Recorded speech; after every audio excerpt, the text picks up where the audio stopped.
Dans le chapitre religion, le Conseil supérieur des imams, COSIM, qui tiendra dans quelques jours sa 3e conférence ordinaire des imams en Côte d'Ivoire. L'information de cette rencontre internationale qui verra la participation de 1000 imams ivoiriens et du monde entier a été donnée au cours d'une conférence de presse suivie pour vous par Mamadou Kwasi. Du 29 novembre au 2 décembre prochain, le Conseil supérieur des imams en Côte d'Ivoire, COSIM, tiendra sa 3e conférence ordinaire. La rencontre verra la participation de 1000 imams de la Côte d'Ivoire et de la sous-région. Le thème retenu pour cette 3e conférence est réconciliation, paix durable et solidarité en Côte d'Ivoire et dans la sous-région. Sur au moins 3 plans, la Côte d'Ivoire occupe des positions importantes en Afrique de l'Ouest.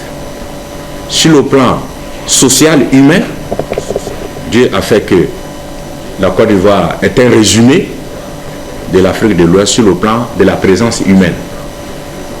Deuxièmement, sur le plan économique, la Côte d'Ivoire, en tout cas, est l'un des poumons de l'économie en Afrique, dans la région ouest africaine.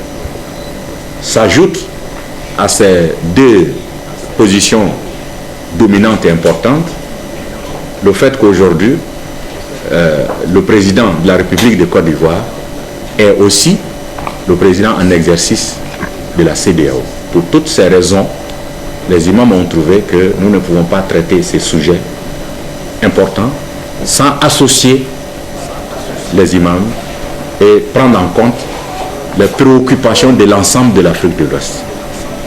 La conférence ordinaire du COSIM permettra de faire le bilan des 5 dernières années de la structure et de tracer sa nouvelle politique générale. On va adopter, Inch'Allah, la charte de l'imam.